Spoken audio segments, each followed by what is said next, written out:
આપણી ઉપર જે આખો આકાશ છે, જે બ્રહ્માંડ છે, એ કેટલું વિશાળ અને રહસ્યમય હશે એવો વિચાર ક્યારે આવ્યો છે? તો ચાલો ને આજે એક નાનકડી પણ એકદમ રોમાંચક કોસ્મિક ટૂર પર જઈએ અને થોડા અદ્ભુત રહસ્યો જાણીએ.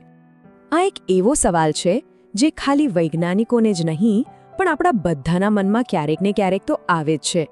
તો ચાલો આ જ સવાલ સાથે આગળ વધીએ અને બ્રહ્માંડના પડદા પાછળ શું છે એ જોવાની કોશિશ કરીએ.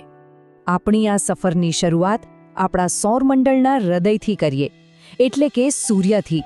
પણ શું કોઈએ કલ્પના કરી છે કે એ ખરેખર કેટલો મોટો છે?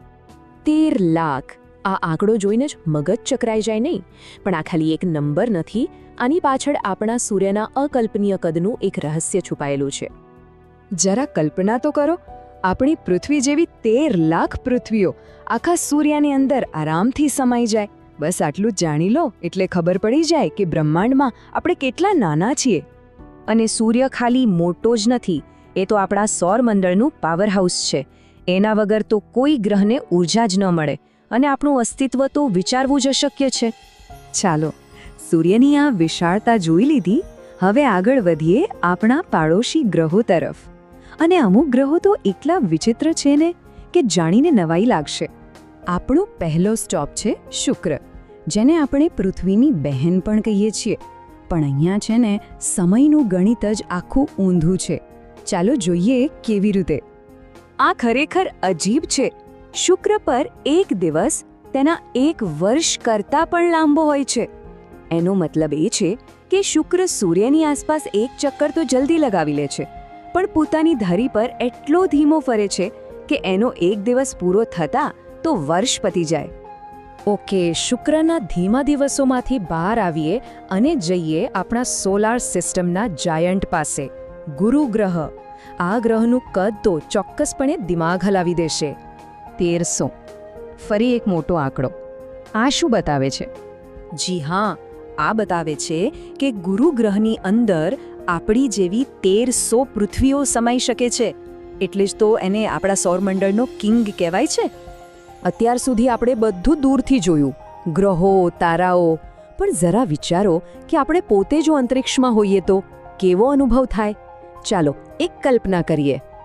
અંતરિક્ષની સૌથી મોટી ઓળખ શું છે? એ છે શૂન્યાવકાશ, એટલે કે વેક્યુમ. ત્યાં હવા જેવું કંઈ જ નથી. અને આ એક જ વાત ત્યાંના આખા અનુભવને બદલી નાખે છે.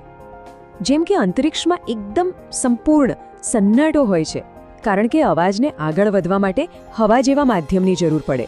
હવે હવા જ નથી તો અવાજ ક્યાંથી આવે?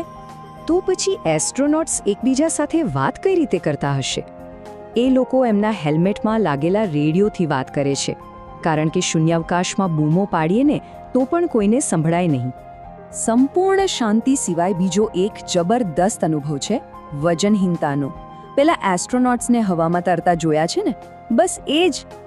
એનું કારણ એ છે કે પૃથ્વીની કક્ષામાં ગુરુત્વાકર્ષણ ખૂબ જ ઓછું થઈ જાય છે, અને એટલે જ એસ્ટ્રોનોટ્સ અને એમની આસપાસની દરેક વસ્તુ હવામાં તરતી રહે છે, જાણે કોઈ જાદુ હોય.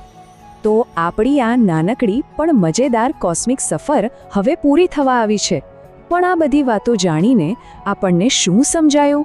ચાલો એના પર એક નજર નાખીએ. આજે આપણે જે પણ જાણ્યું ને એ તો આ વિશાળ બ્રહ્માંડના અબજો રહસ્યમાંથી ખાલી એક નાનકડી ઝલક હતી. હજુ તો કેટલું બધું છે જે આપણે જાણતા જ નથી. આ બધા તથ્યો આપણને એક વાત યાદ અપાવે છે કે આ બ્રહ્માંડ કેટલું અદ્ભુત છે અને કેટલું રહસ્યમય. જેમ જેમ આપણે એને સમજતા જઈશું તેમ તેમ આપણને આપણી પોતાની જગ્યા આ વિશાળ દુનિયામાં એના વિશે વધુ સારી રીતે સમજાશે. અને એટલે જ આ જાણવાની ભૂખ ક્યારેય ઓછી ન થવી જોઈએ.